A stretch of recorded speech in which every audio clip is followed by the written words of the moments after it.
Heavenly Father, thank you so much for just these few minutes that we can spend together today. We're so grateful for this community, and we're just grateful for the opportunity to be together and to learn today. Father, we just pray that you would speak through Heather and speak to each and every one of us and meet us right where we are. Just encourage us today and maybe just clearly identify maybe just one or two takeaways, things that we need to do as a result of the information that we're gonna be listening to today. So we commit this time to you. We pray that you would bless it and make it special. And we pray these things in Jesus' name. Amen. Amen.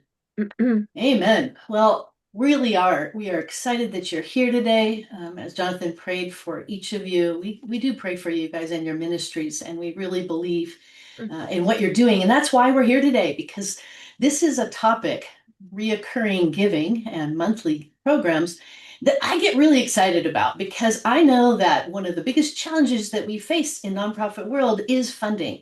And so if someone told me that I could just focus on one thing to work with nonprofits for the next 3 years, I think this might be it, because I really do believe in it. So when we look at today's agenda, what we do, we want to talk about these 6 things, and it is a lot to go through. So we'll give you different opportunities to step into the chat, make some comments there. We'll give you some follow-up activities, things you can do. We even have some resources that I can share afterwards. But we're going to talk about why monthly recurring giving. For most of us, you can click a button that opens it up, but is it more than just clicking a button and having someone give on an automated way? Designing the program, what needs to be a part of that? How do we build and use the right tools and have the right systems? And then how do we not only attract the right people, communicate with them, and keep them over the long haul? Big, important topic. And where do we start? For some of you, you may have already got a good program, but what now you're going to be working on is taking it to the next level. And so even where do you start with that? So we're going to hit it from wherever you're sitting, and then leaving everything with some incredible tips from people that have done this, that have taken it from just a program that exists on their website to something that is deep. It is funding their organization in a significant way month after month. And so I can't wait for those tips there at the end. All right, just to start off, I want to hear from you, and I want you to put this in the chat.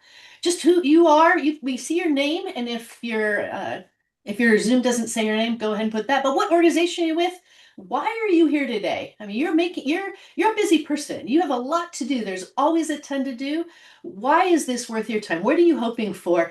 And then the other piece is, what season are you in with your monthly giving program? Are you in a planting season? Maybe you don't have a program yet, or maybe you've just started one. You really want to know how to get it going. Maybe you're in a growth season. You're saying, hey, we got something, it's working, it's excellent, but we have that sense that there's more, and we really want to focus on that maybe for the rest of this year. Or maybe you'd say we're in a stuck season. We have a program, we have some donors, but we're not sure what we're supposed to do next. So go ahead and put that in the chat there, and I'm just gonna take a look at some folks and see where they're at. Love it. Okay, growth season. Okay, excellent, Paula. Yep, Jill, excellent. You're taking that to the next level. Love that. Janelle, welcome. I didn't see you jump in today, so we're excited about that. And Lauren, okay, yes, we got to grow it. We got to grow it. Okay, so far I don't see anyone that's just starting it. A growth season for Sarah. Luann says, I'm hoping to gain some insight. We're getting a growth season. All right, we got Professor Quick, one in a stuck season. A lot of clients that you're facing. All right, growth season. Excellent. Okay, so good combo. Thanks, Todd, for saying that. When we look at our monthly giving programs, the reason I got so excited about this was because even though I started working with nonprofits in the mid 80s, okay, that's a long time ago, I seen a lot of different things. And there was one organization that the more that I engaged with them, the more I saw, the more I investigated, the more I really believed in it. I saw the need, I saw the model they had, and I was seeing the results. And so, that I shared that same conviction. I wanted to be a part of this mission. I started volunteering. I gave some gifts. I shared about this organization with other people. I was genuinely interested, but nobody ever invited me to do more. No one noticed what I was doing, and they didn't ask me to give more, to give monthly, to be engaged year after year. I know I'm not a major donor, at least I'm not yet, but I wanted to make a difference, and I really believed in this work. And I would have said yes without hesitation because I believed in that work. So I've sat and I've seen this happen over and over, and I wonder how many people are sitting right around us that are just like me that go, I really care, I want to do more. And so what does that look like? I don't know if you've ever heard of micro philanthropy. That's kind of a new word. You know how they always come out with new ideas, new words? Well, today you're going to hear about this. And I believe that there really is a shift that's happening that we're going to see right all around us because we're in nonprofits. Well, I'm going to see if you think so too as we go through this.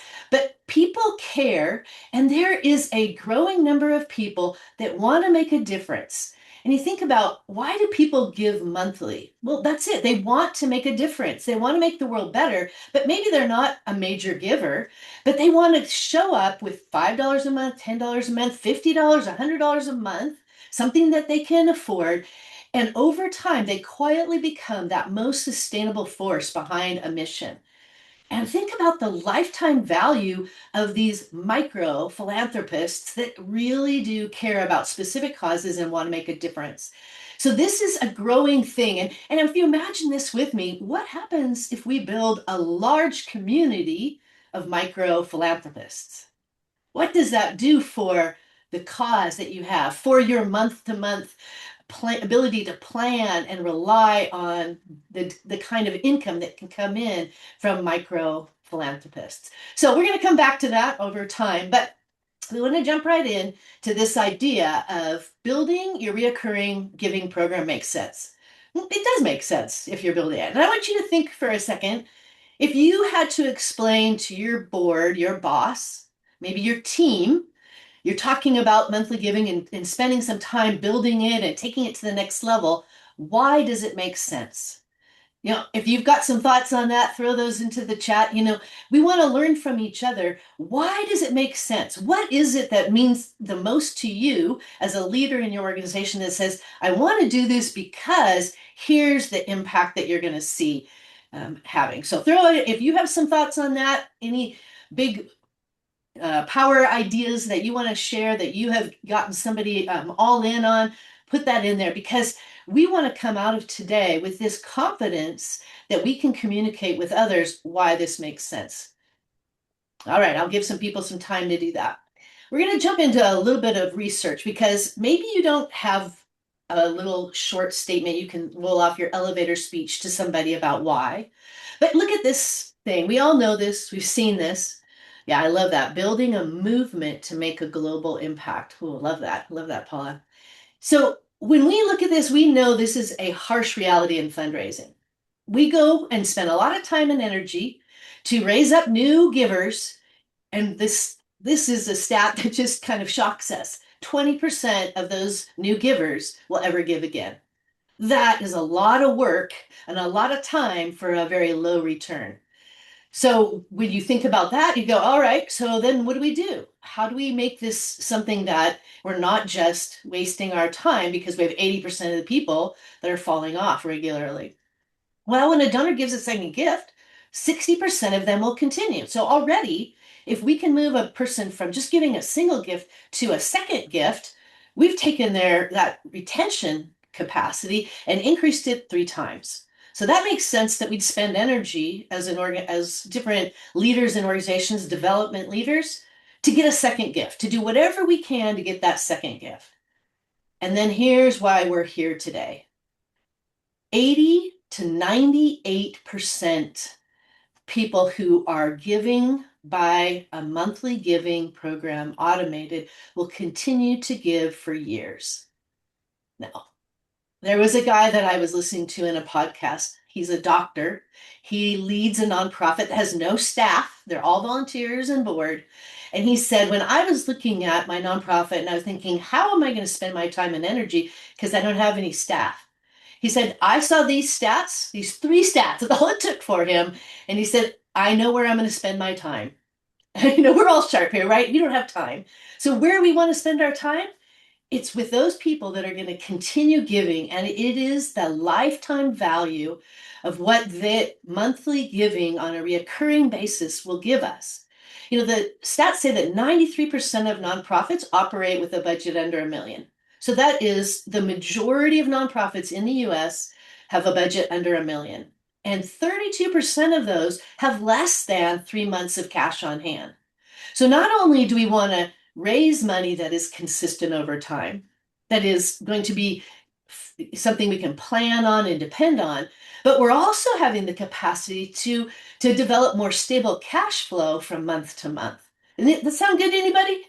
All right, for many of you, you're already got your program, so you're thinking, yes, this is what I want. But if we look at a few more details, I know this slide has a lot on it, but if you just look at the left-hand side, I'm going to try to get my laser pointer here.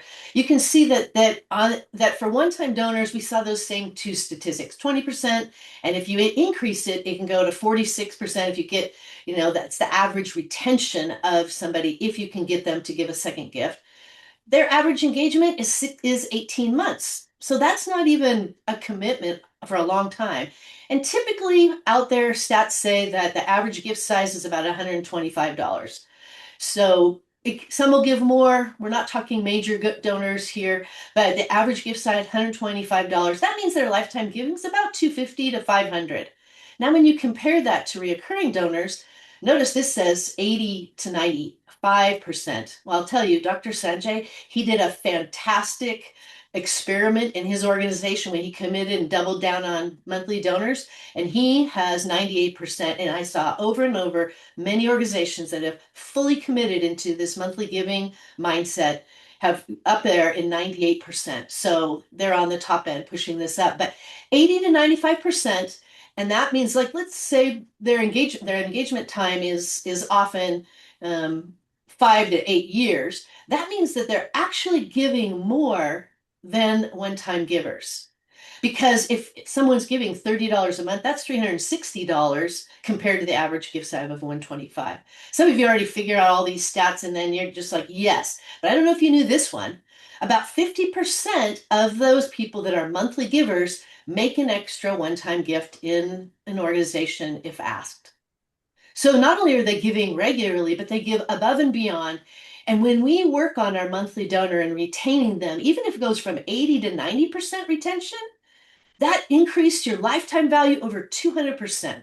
Now, I hope you're seeing these numbers and you're thinking, okay, this definitely makes sense. These are some stats. I knew it in my gut, but now I've got some stats to go with it. And here's just a couple more. I would say Erica Wadsdorf is a guru in this area of monthly giving programs. She's written like 3 books. The most recent one is Monthly Giving Made Easy.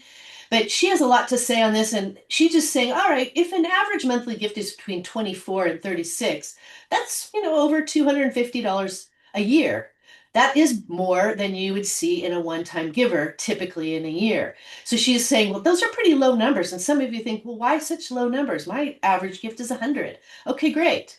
Let's talk about that in just a second. Engagement levels, I don't know if you knew this. They're higher for monthly donors than other donors. Why? Great question. I heard somebody thinking that. The reason why is because they're the ones that are deeply invested month after month. They want to open up your emails to find out what is their gift doing. So more monthly donors will open your emails. Test it for yourself. Look at your CRM. 12% of monthly donors upgrade their monthly giving once a year when asked. All right, in the chat box, how many of you personally have increased your monthly giving as a donor ever in your lifetime? Raise your hand. Yes. Put that in there. All right, we got a bunch of yeses. I have. Yes. Okay, perfect. That's wonderful. How many of you in your programs have asked monthly donors to increase? All right, now we're dry on the line at Lauren for the personal yeses. All right, Todd, nice. You have asked. All right, Janelle, one time. So when asked, at least 12%, not all of them, but think about how often, that is. And then I don't know if you've thought about this, but monthly donors are 6 times more likely to leave you in their will. Talk about lifetime value. Why? They may not write checks now, but they have been investing over years, seeing the impact that you're making. These are committed. These are important people. And I think sometimes we think of monthly donors as the kind of people who are just super grateful, but they're giving a low amount. And we don't necessarily see that long-term impact of what we're investing in over time. Now, this is all compelling, but this right here was a game changer for me. A couple years ago, when first saw this, I saw the word subscription economy. I don't know if you've ever heard of that before, but it's kind of one of those fad words along with the micro philanthropists. But just think about it. What has happened in the last 12 years? I don't know if you remember, if you're old enough to remember, but remember when Blockbuster got outed by Netflix? I think it was in the 1999 area time period. And here's Blockbuster, everyone's going in ordering it. And then Netflix comes up and says, hey, you can get an unlimited number of videos sent to you for free if you pay 20 bucks a month. They were kind of that first out of the gate group doing subscriptions. Now think about subscriptions. How many do you have? You can start counting them. Do you know the average millennial has 18 monthly subscriptions? Now, I'm not a millennial. I don't have 18, but I counted mine up. I have nine. I was like, wow, I didn't even realize I had nine of them. They say 98% of all adults have at least one. That includes my parents that are in their high 80s. So they both, actually, they each have one that they've, so that means together they have two.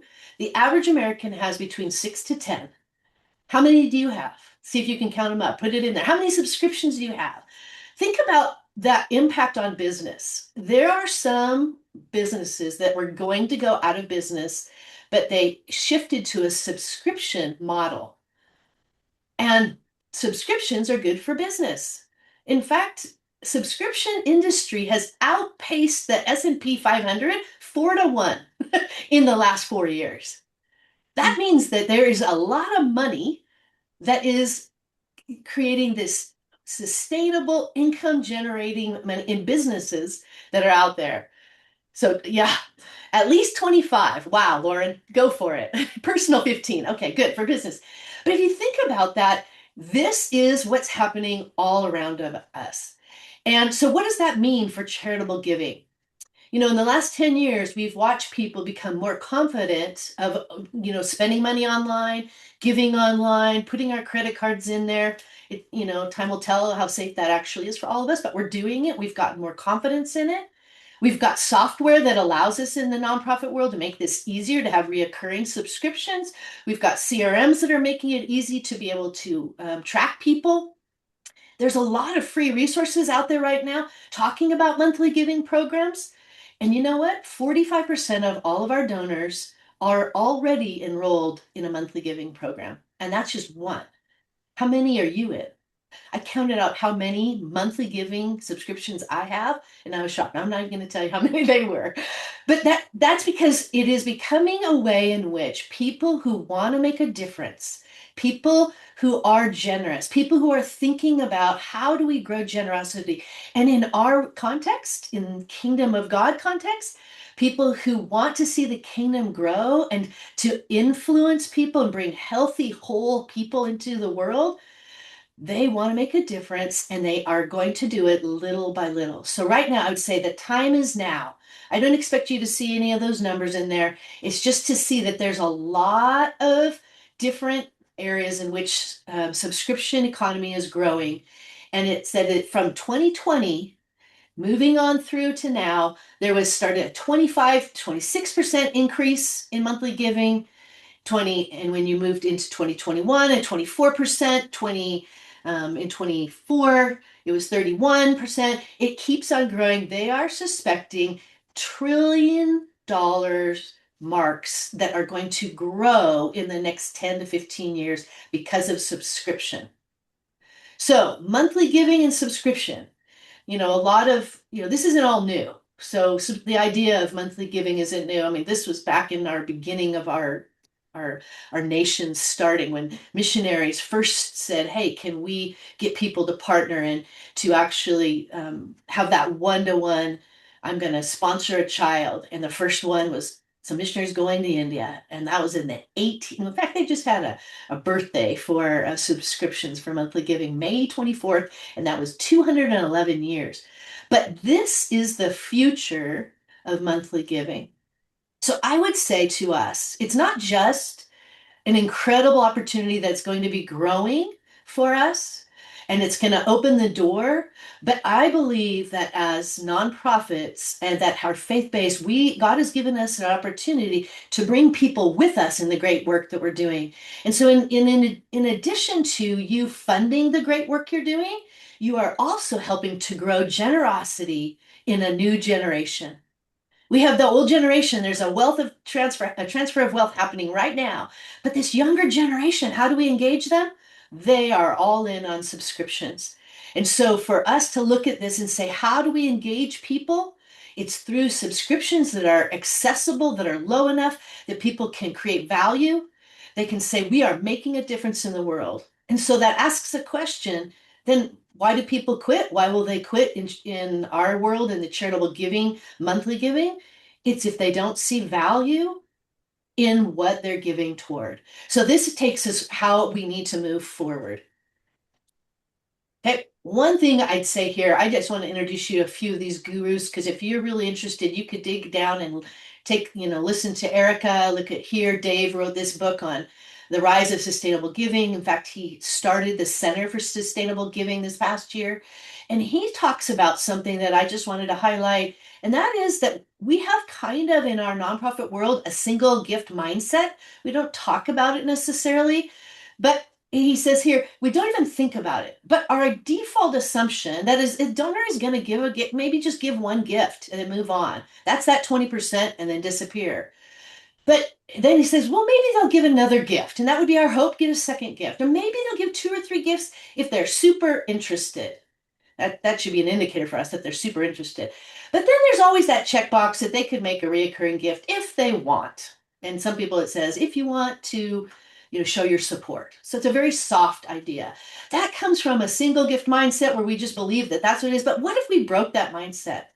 What if in nonprofit world, our approach to fundraising, we assume default was monthly? Think about all we just said about statistics and numbers. What if we did it differently? The opposite of a single gift mindset is a reoccurring monthly sustainer first mindset. So what would it look like to make sustainer first a part of our culture of our nonprofit and the way we do fundraising? To say that is our biggest, our most significant ask. Think of the ramifications of the future if that's where we double down on. And so if you're not there yet, I encourage you to read the book, listen to his podcast, and you might just get enough information to shift your thinking because he really rocked my boat when I listened to his book through audio. All right, so monthly giving readiness. So what does it look like to grow your monthly giving? First of all, it's about making it a priority. And what we just talked about is the key. Can we move from a single gift assumption to really saying we want to get people into a reoccurring monthly giving program? And that means, does your donor, when they look at your website, when they listen to your voice, your emails, your communication, does it look like to a donor it's a priority? Who's responsible for it? So there's some things that would help us. So making it a priority, really critical. Design your giving program to fit your mission so that it's very connected. That anytime someone sees themselves as a giver to your monthly giving program, they know that it is connected directly to your mission and everything you're doing. Create messaging and a communication plan that you use. One of the biggest challenges and mistakes that often we'll make with monthly giving programs is we underestimate the importance of regular communication that is segmented to this group because they are giving monthly. You don't want to send the same thank you email all the time, and we'll look at some great examples of that. Develop a journey that you want people to take as a monthly giving person. So this is thinking it through. This is taking time to envision this, set up the systems. We don't need a lot of systems, but you definitely need systems. And once you set them up, they will continue to pay back to you over and over and over. And identify your ministry champions that you want to you want to invite in. Some of you have already got that. Now you're looking for the next ones. We're going to talk about that and where to go. And the last thing is set a goal. I think this is one of the things we often miss. We don't set a goal for our recruitment and our retention specific to monthly givers. If they are as powerful as all those stats just told us, if there is $1 trillion that is going to come through in giving on a subscription level, then we want to be faithful stewards of that. And some people have said, is there just one way? Give me the magic bullet that will make this. Well, there's not just one. There's dozens of ways because your missions are all different. But each organization, if you look at what your mission is, you look at some of your natural resources. For example, some of you have really strong network of churches. That's amazing.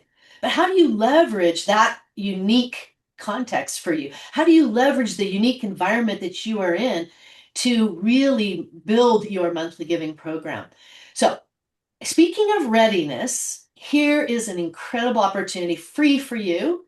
This is not something we developed. This comes from Positive Equation from Dana Snyder, who is another one of those gurus. And she has this monthly giving audit. It's free online. You can go to this QR code, 5 different sections, and you just answer 5 questions, yes or no, and she's going to pop out a score for you of kind of where you sit and where you fit. And that audit alone will help you see some things maybe you haven't seen and figure out some what you can do next. So I really suggest taking the time to do that going forward. All right, so this is the fun part, designing the monthly giving program. Some of you are there, but now you can maybe look at this and go, maybe there's some pieces of your design that you haven't done.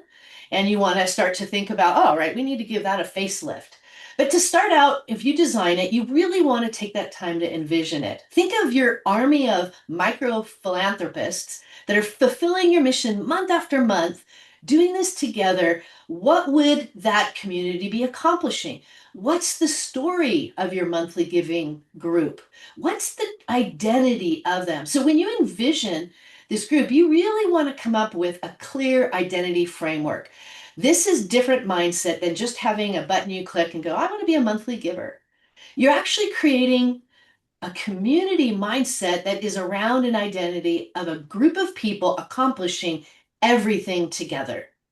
Not just because if I'm going to give $20 a month, I'm not stupid. How much can that really do? Not much. But if I do it with a bunch of other people, we can get a lot done. So you're envisioning it is starting by creating a story that is connected to your mission that's going to help you name it, brand it, message it, and then once you have that sort of thing, you're going to get excited and then you resource it. That means who's responsible for it. Give them authority, equip them, that somebody should be the person. If nobody's responsible for it, nobody, what gets measured, what gets responsible, that's what's going to get done, not the things that are just in general. And then test it. And I would say the first thing you do on testing it once you build this is join it yourself. If you're not doing it, it's harder to ask people to do it. And this is an easy thing. You could give $5 a month. You could give $10 a month. You could give $100 a month, whatever. But join it so that you can tell people, I'm a part of this, and then launch it so other people can be a part of it. Now, this is just that's that big thing. But here's the idea of taking your identity as you envision this and give it a name. Now, there's a lot of controversy on, is a name important? Well, I would say just by you and me, we all were given names, and our names are connected to our identity. So give it a name. Here's Accessible Hope. And Accessible Hope, they work with people that have disabilities. And so they called their team the A team. Okay, that, if you're old enough, you know what the A team is about. And so you can see that. Or IJM, Freedom Partners, because IJM is about bringing freedom to those that have been dealing with sex trafficking or violence and things like that. One Mission, the Supply Yard, they're building homes. You can see how these names are connected to the mission. And what you're doing every time you send that out and you're talking about names is you're reinforcing to people. Oh, look at Mentor Kids. We got some Mentor Kids groups here. They're promise givers. Yeah, shout out to Mentor Kids. When you use that name, you're reinforcing what they're doing every month, what they're a part of making happen. So think about it and I don't start with the name, but it is a fun thing. Brand it, have fun with this, but it needs its own identity. It's going to stand alone. And I love that Godparent program. I love that. Jonathan's mom's still watching the A team. All right, messaging it. So, Jonathan and I love to talk about what's your PSR. Anyone in there? I'm not giving coffee for it. What's a PSR? Type it in. Jonathan, you can't do this. I'm not asking you. But the PSR, oh, I'm looking to see if anyone's jumping in to get that. You need to start with what is your PSR? and then help people know why give monthly. Nobody on PSR going once, type it in. Uh-oh, Jonathan, we got to hit PSR a little more often. It is first one, a problem, solution. Excellent, Sarah. Anyone last one? R, result. All right, problem, solution, result. You have to think about in your monthly group, what is the problem we're trying to solve? What's the solution that we are providing as a monthly group? And then what's the results? What's the impact of our group? So that's where, if you look at this example from Roots Ethiopia, and I know it's probably small on your screen, but it's talking about how your monthly gift provides real change in Ethiopia. Listen to this problem. Over 2.6 million children are out of school in Ethiopia. Most families rely on unpredictable rain fed farming, and 90% of the children face multiple and measurable deprivations. That's not a paragraph. That's not a story. But that is, two sentences that talk about the problem in a compelling way. But your monthly gift changes that. Okay, solution. It helps children go to school, supports mothers to build businesses, and strengthen schools in the poorest communities. Simple sentences. I get it. I want to be a part of that. If your identity connects with what people are interested in, they will join it because they want to make a difference. And they might not be major givers, but they want to make a difference. And then they tell you how your gift makes a difference. That is the result. School improvements. You help schools and labs, libraries, and train teachers. Student sponsorship. You help students stay in school instead of working. Women self-help groups. You help moms build businesses to support their families. Problem, solution, result. You've got to help people understand when you're recruiting why give monthly, because we are at the tip of the iceberg on, just the tip of the spear, actually, of people understanding how powerful monthly giving is. So we need to keep telling people why monthly giving and then have a clear value proposition that attracts people with similar interests. So this branding, this messaging, it talks about why people would want to join that. And if I'm a person that cares about mothers in Ethiopia, about kids who don't get to go to school, about students who aren't there, and then I want them to do, especially if it's STEM, I care about that. Boy, this gets my attention. So there's some example of good messaging. And then here's Root's homepage. In their homepage, they're saying, and this is a commitment, they've doubled down, your monthly gift powers change in rural Ethiopia. Every month, children learn and women earn. That's one of their statements. Very good branding. Monthly donors make a sustainable impact month after month. Join the Roots. Okay, their name is Roots Ethiopia, their monthly donor program, the Roots. So they're really giving a powerful, compelling value proposition. And they're not discounting the one-time givers, but you can see where their priority is. Big monthly giving, little statement, every one-time gift is loving support, give today. So they're not excluding monthly, I mean, at one time, but they definitely show join the Roots, big, bold, in green. That's what they're telling you to do. So it's helping someone know, why should I commit to monthly giving? Why is this a better option for people to start with? I love this idea in the monthly program. Alone we give, but together we transform. That's kind of a behind the scenes mindset that we need to have, is to help them see that you can give as an individual, but when we give together, collective giving is powerful. And that's what we're seeing happening around. The spring probably is the most advanced in this because you're going to see how many people are in their global community. But this is what their messaging says. The spring is from Charity Water. Okay. Connected mission and vision. Join the global community serving 37,000 blah, blah, blah people every month. When you give to Charity Water, 100% of your donations go directly to funding water solutions. In their mind, when they envisioned their monthly donor program, they said, we just want to tell anyone who's giving there that their money goes to programming.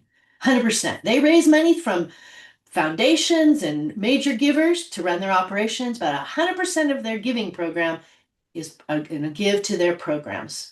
So we won't stop until everyone everywhere has access to clean water. Our monthly giving community this spring helps us do just that. So you can just see the commitment. You can hear their commitment to do it until this problem goes away. That's what good communication and branding. But they continue to say, meet the community, changing lives. The spring is composed of generous, passionate, determined people. Can you hear the identity that's right there? It's telling us what this community is about. And then they said, like you. Seth Godin always says, people like us do things like this. So if you can create a community identity that people resonate with, then they go, I want to do that too. Look at this. There's people from more than 100 countries around the world in this giving program. Our members have already transformed over 1 million lives with access to clean water, sanitation, and hygiene. Stand with us and change millions more. You're going to fit right in. It's community.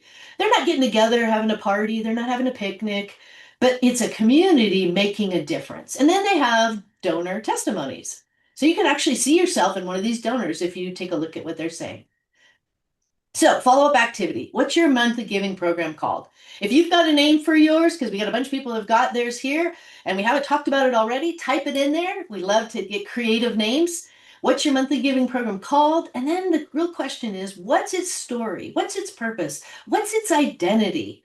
So think about that. Who is responsible for it and what do they need to take it to the next level, to make it what you want? And then that question to you and your team, why would you want to join it? Is it a priority? Is this something we're doing together? Are we powerful? It's much more than just a little bit. It's much more than just a monthly giving way, a reoccurring gift. So tools are important. Tools should make it easier for you and for your donors. So good tech should do both of those things. But here's a little disclaimer. Technology won't grow your sustainer program, but it can hinder it. It definitely can. So technology can either be your biggest barrier or your best ally to sustaining it. So what do you need? What are the basic things you need to think about? Here's a question for you as you think about what are the tools you have and what are the tools you need to take it to the next level.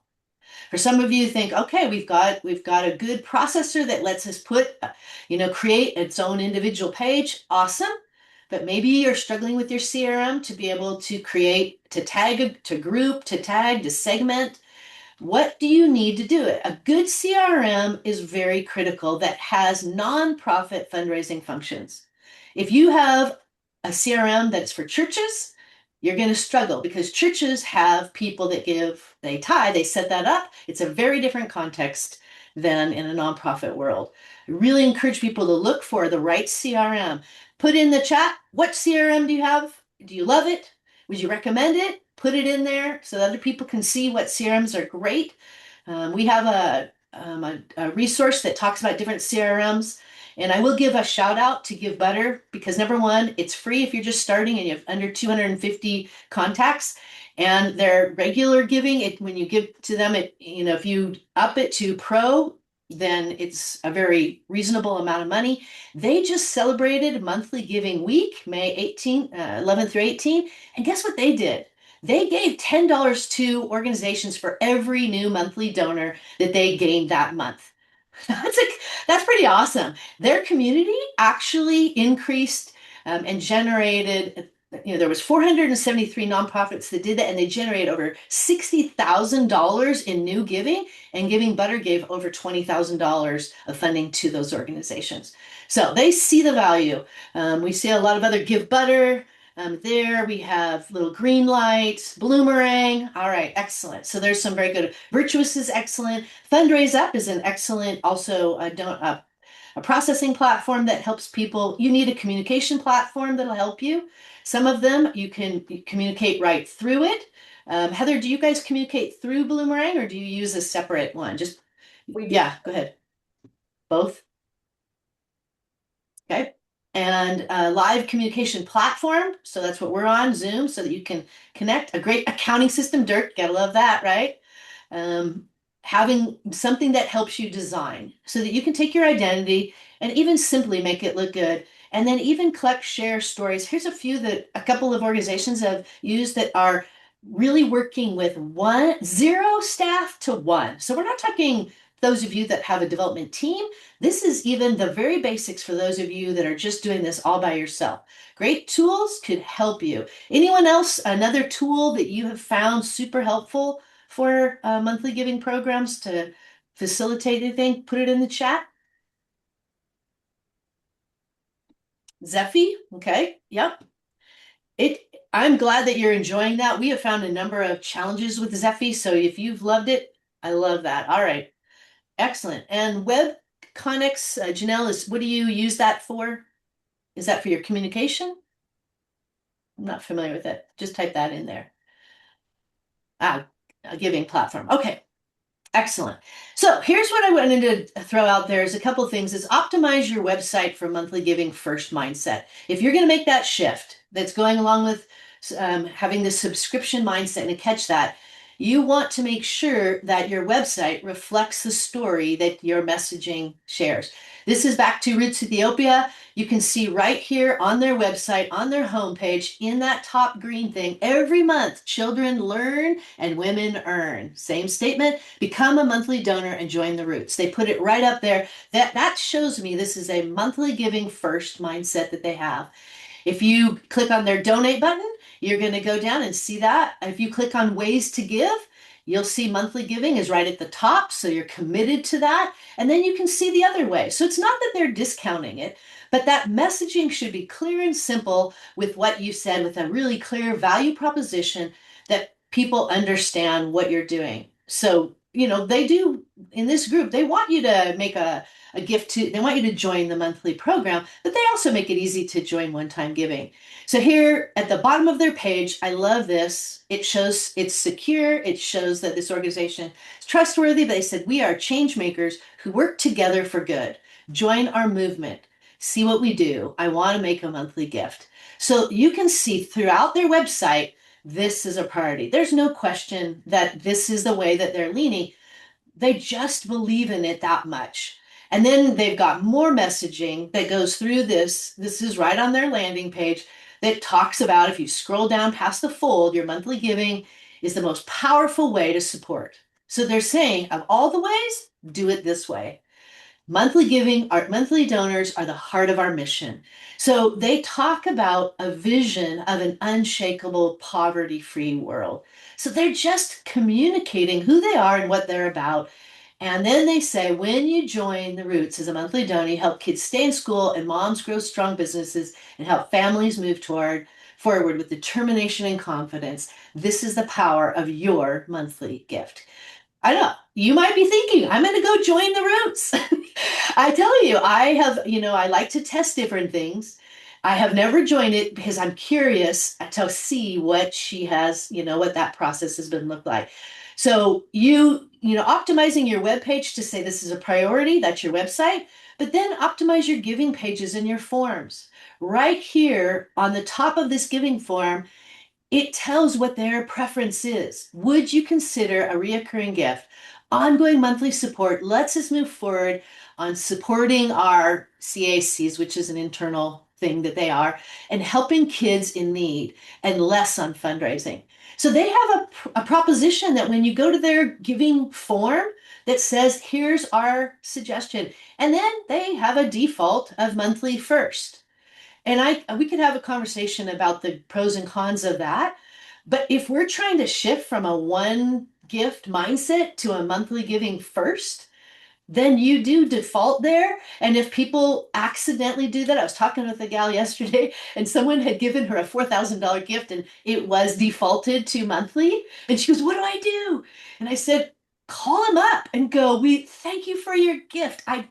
We're really working to build a monthly giving program. And I don't know if you meant for it to be monthly, but it's easy to change. But if you did, that's awesome too, to give him, we can change that easily. But it's not a bad thing if someone does it, just double check. And if they make a mistake, we're trying to build this sustainability team of people that are giving monthly, and it gives you an opportunity to have a conversation. So make sure that when you're going through and you're creating these and your website page, they're all mobile friendly and that you help people understand that positive experience. Create a dedicated giving page for your monthly givers. That's in addition to the giving form. Tell them why to give monthly, like we saw here. Make monthly giving a default. Make your pages mobile friendly. make sure your receipt and your credit card statements have your org name, not the processor. I just made a gift last month and I could not, it freaked me out when after the gift came through, and I actually sent it to the leader and said, this is what I got as a result of giving to your organization. He's like, oh, wow, I've never seen that before. That's why you want to test it. That's why you want to join it, because you want to see what happens. And unfortunately, with Apollos, it's a mixture of a CRM and an accounting software. And Zelle, we have had some of those problems with Network for Good. They put their name on it, not your name. Make sure that when people get a receipt, it's got your organization's name on it, so there isn't confusion right from the start. And then lastly, make sure it's easy to get help and to ask questions. And again, this is just saying, do you have a person that's in charge of your giving program? Make sure people have access to that person that can get their questions asked. I mean, honestly, it's not that many people that call in. We've got people that have got 700, 1,000 different people in their program, and they have a dedicated person that will answer questions. It is doable. Okay. Couple of other things just to consider is also if they have a donor portal, that's fantastic. If you have showed people that it's secure, all that is excellent. I love these comments. Thank you. Yeah, way to go, Todd. Thank you for sharing your experience. So this is this is Dana Schneider, who's the one that has the audit for you. She said this, and she said, what data is telling us is not that people aren't willing to give. Because if you look at data out there, they say that people are giving less and less. But what she's saying, if you uncover that a little bit, is that they're unwilling to overcommit. When we look at what the subscription space is doing, you're going to notice that people don't start their subscription on the premium plan. They start on a doable plan because momentum getting you in beats pressure every time. So this is her plug for starting with having low options on your giving platform.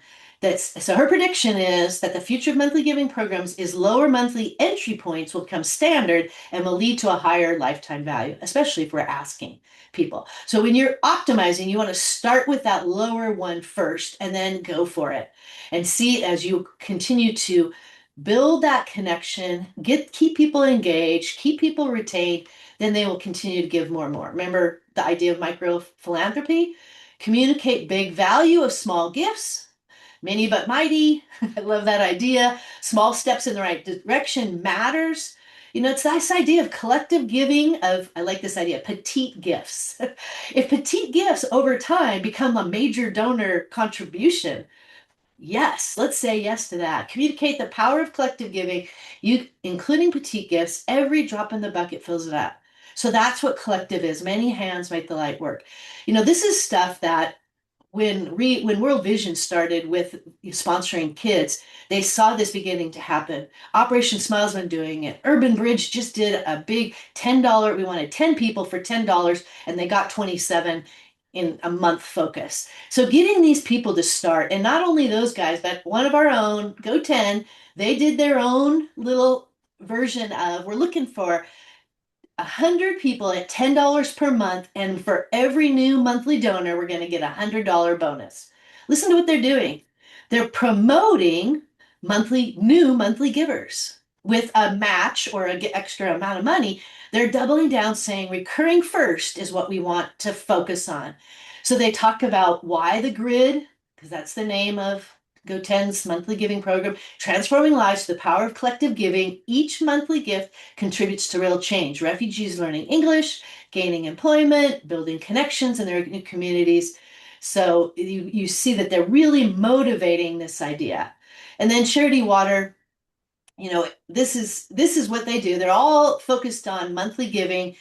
It's funny because even in Charity Water, if you try to give a one-time gift, one guy that tested it just recently said, it took me somewhere between 5 to 7 clicks to find a place where I could give a one-time gift. They make it that focused on it. But they start as low as $10 here, but it goes to 20, 40, 100, and then other amounts. So if you want to give 4,000, you can per month. That would be awesome. But if you just spend a second on here and you delay at all on this page, this pops up and says, every gift makes a difference. For just $5 a month, you can bring one person clean water every year. And this is another thing that we've seen a shift in. A lot of times in the past, we talk about monthly giving programs and saying, what if, what does $25 a month give you? It gives you, we're gonna, give you clean water for one person.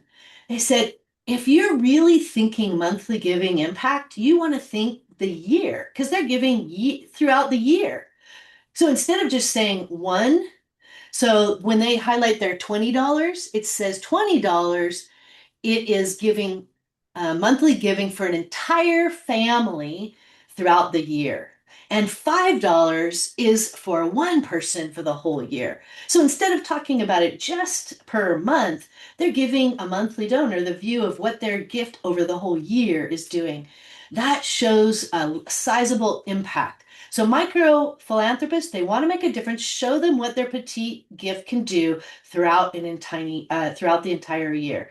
And Charity Water, they even love kids doing this. They have what they call tiny heroes, and they highlight tiny heroes that are doing this on a regular basis as well.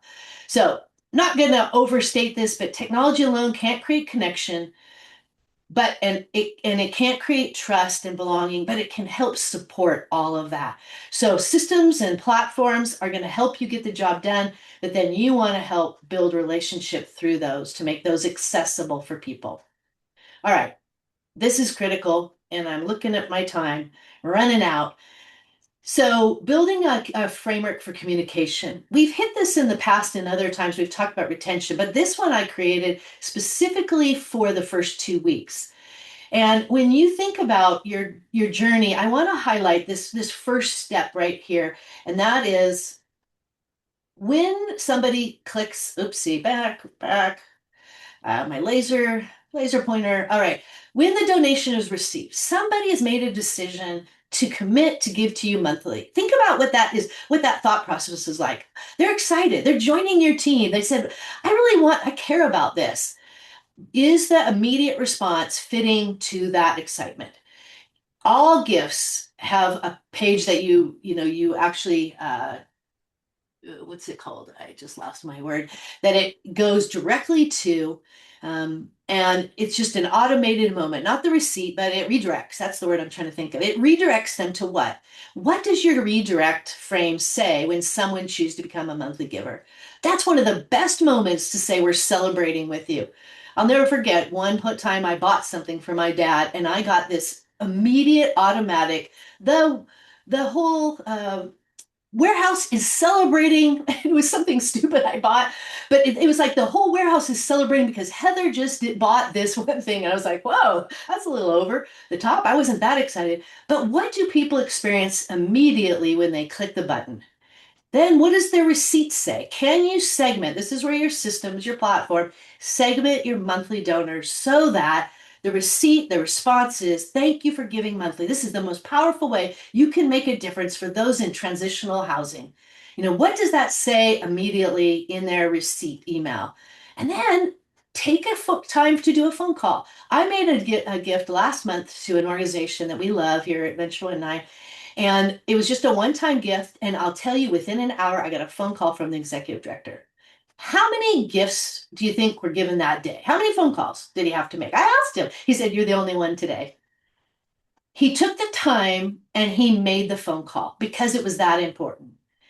So that's day two. Within 48 hours, they say if you affirm it with a phone call in 48 hours, you're telling people, we see you, your gift matters, you're part of our team. And then I love this idea of a welcome packet. We did a training on this. You can look at it in our resources. But sending that to them in snail mail, and do that within that first week or 2 weeks if it's critical. But you don't want to wait a month until they hear from you after they become a monthly donor. And I got a great one, and I'm going to highlight in just a second. I'll show it to you, and you'll see what that looks like from one of you guys that are in here. Handwritten thank you cards. Those are the bomb because now people go, oh, all right, people see me. And then inviting people to an event, you're saying, come closer. These people are committed. Quarterly newsletter, I believe that having whether it's monthly, quarterly, I think quarterly is a good rhythm for it, for specifically your monthly givers, so that you can talk to them and that they're unique. And then even within that first quarter, give them an opportunity to reply to you and answer. Ask them a question. Why us? What is it about us that makes you excited about giving every single month to make a difference? and let them respond to you to create that sense of I'm a part of something. So that donor journey matters. All right, here it is, Mentor Kids. Here was in my packet of a welcome packet. I'm not going to read it all to you. You'll get this. But basically, they said, we're excited that you're here. Here's what you can expect. Plus, we're going to invite you to some exclusive opportunities, and you're going to get to be a part of the inside side of what's going on. And then what's next? And so it's talking about their portal that they have access to. Way to go, Jill and Colleen, on this. So, and then they're just saying, we're really grateful that you're a monthly giver. It made me go, yes. And then you can see here's, Feed One, regular thank yous. They have more than 700 people in their giving program. And I get at least twice a year a handwritten thank you to me, my name on here. So, there are two Heathers in here, but I bet you there's not a bunch of Heathers in their monthly giving program. So I know they're writing it to me. They're making it a priority in their organization, and someone is following up. Here's a donor stewardship plan that just created for this. I stole this framework from you, Jill. Thank you. But monthly giving stewardship plan, I just have four things on here. Acknowledge them. What is that going to look like? And I'm going to send this out. There's no way you could possibly read this, but there are some ideas in here. And then on this worksheet that I'm going to give you, the backside's blank. You can create your own. You can steal these ideas that says, how do we acknowledge them? What is that going to look like? What kind of communication will we use? What's our theme or the purpose of that communication? And when is it going to get done? How do we recognize these people? How do we thank them over time? How do we continue to report to them the good work we're doing? And then how do we cultivate them and invite them to come closer? So this is the kind of thing that could sit down and take you 30 minutes to do, maybe an hour if it's really something that you're like, I haven't thought it through. And you want to go down here and then figure out how are we going to keep these people long term? And I always get this question, what's the right rhythm of asking? Well, this is what the standard says is you should have this rhythm. Ask, thank, report, and ask. And that ask does not always mean money. That means ask them to come take a tour. Ask them to, give them opportunities to volunteer. Ask them to come to an event. So keep that going so that people feel the love because they're already giving monthly. You don't want to keep asking them. But if you ask them for an additional gift, remember back what we saw, 50% of them will give at least another gift once a year and some more. All right, this is a shout out, Heather, to you and Kelly. I got some incredible thank you gifts that are very personalized. Good job, Bloomerang, as well. And it just says, Heather, thank you for your faithful monthly support of $30 on, and this was July, just last year. Another one, thank you for, so these are different ones. The first one talks, I would call it a heart thank you. It's got a testimony from one of the people one of their residents that said, I came here feeling completely lost and broken, but now for the first time in years, I feel hope. I'm learning to believe in myself again and trust that God still has a plan for me. That touches the heart. It's a thank you touching the heart. Her other one is a thank you, but they're giving me a sneak peek at their annual their annual impact report that tells me how many people serve, how many intakes, how many kids, how many Christ-centered classes. So if I'm a head person, it's hitting that, heart person. So they're doing both. You want to say thank you and share stories that touch the head and the heart. And I love this one, Heather. I had to put it in because I got it just a few days ago. You're invited to come to, I think is it Thursday this week, right? Yeah, Thursday this week, it's connection night. And this letter says it's one of the most impactful evenings that we'll ever have. And we would love for you to be a part of it. Heather, and this was kind of the cincher that basically said to me that it would mean a lot for us if you would come to one of these, because they also offered to come for a tour that Explore Engage tour, if it would mean a lot for us to have you come and be part of or two of these. You're inviting me to come closer. You see who I am, you value what we're doing, and we're moving forward. So think about that communication plan. You want to keep it simple. You want to think about your channels of communication that people are on. How are you using them? And what's the purpose for them? There's an incredible test that I mentioned that was that guy who is the doctor, and he came up with two ways he communicates. They cut out all normal fundraising and they just double down on relational communication. And they have a first friendly Friday, and that's always a story that connects people emotionally. Then he does a mid-monthly pulse.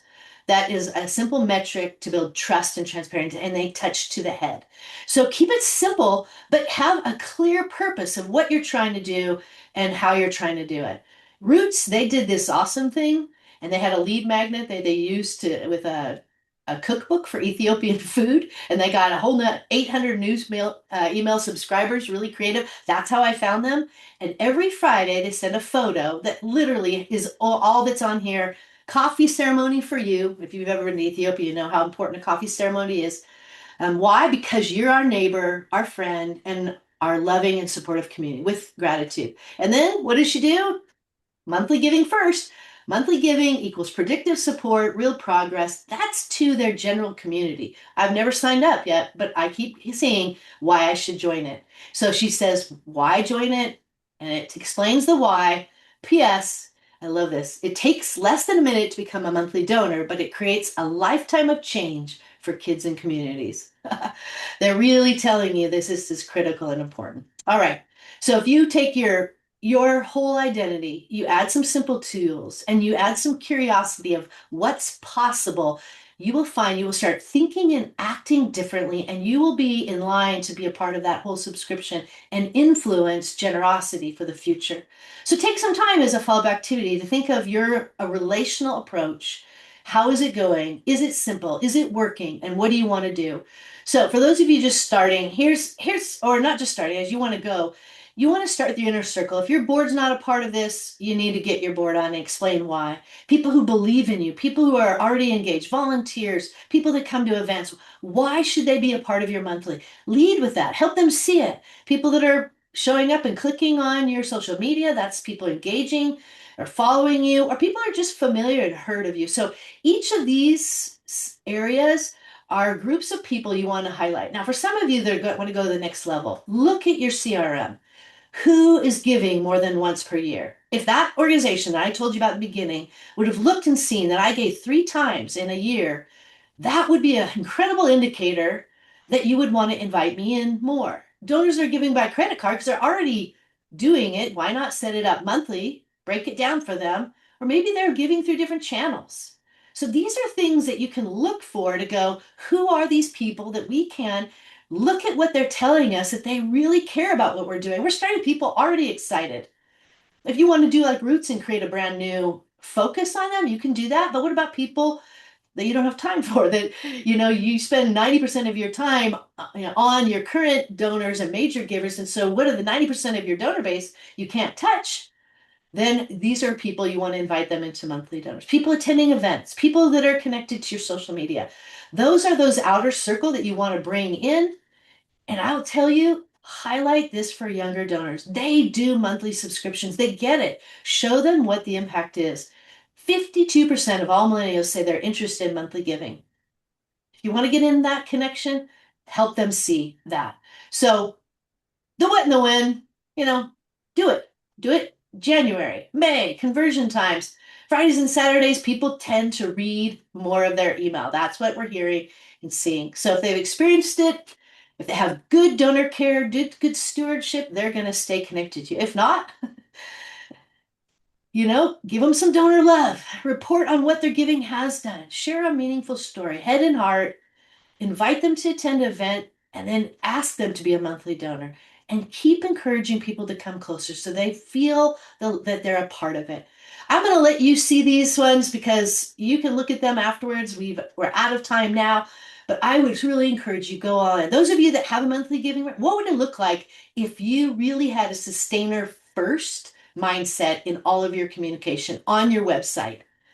Think about that. What are the pros and cons about it? I challenge you to think about. Then set a crazy goal. Because if you've not seen this book, The Science of Scaling, or the other book, 10 times is easier than 2 times, a crazy big goal is going to get you to think different. Because people that understand scale and 10 times, they actually have more time for their family, not less. It's when we're trying to go incrementally that it kind of burns us out. And this is, I think, one of the biggest things that's going to move it forward is this idea of pause options. Think of your subscriptions. Have you been given an opportunity to pause rather than cancel? Why do people quit your monthly giving? Well, because, I can't afford it. Anyway, I got laid off. We had a family emergency. If you give it an option to pause rather than go, I can tell you I'm on 3 pauses right now. My dog food, my fitness program, that's probably not a good thing. And I can't remember the other one. But it's learning that we can let people pause rather than quit as an option. And using matching like Bobby does with Go10 to really promote monthly giving is the only way to get things matched. Explain about your donors, what they're doing, show them that donors like this, and keep inviting people to increase their giving or to convert from an individual one time gift. Do it at least once a year to try to move those one time givers. Identify them in your CRM and move it forward and see what that will lead to in a long term ability. So, you can get people thinking in that way. I just say, what's next for you? What's that 1 or 2 things that Jonathan said to you that will get you into the next level? Maybe you're like, oh, I don't have time to really think about this. Maybe I want to set up coaching with Jonathan and myself.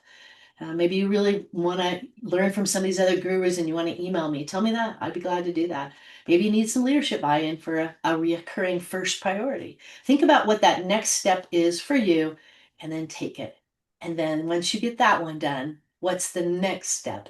Take one step at a time toward just building this up, and you will get in line for what's shifting all around us and is in our world, in the nonprofit world. All right, wrapped it up. A little long. Sorry about that, Jonathan. Hand it Well, back to you. excellent. Thank you so much. Yeah, so much to think about and consider. I'm going to pray for us. Heavenly Father, thank you so much for this time together. Thank you for just all these different concepts and practices now for us to think about and consider. Lord, help us not to be overwhelmed, though. Again, like I prayed at the beginning and like Heather just mentioned, just continue the conversation with each and every one of us and maybe just reveal to us the 1 or 2 things that we need to think about, or maybe that one big step that we need to take. God, thank you for these leaders. Thank you for everything that you're doing through them.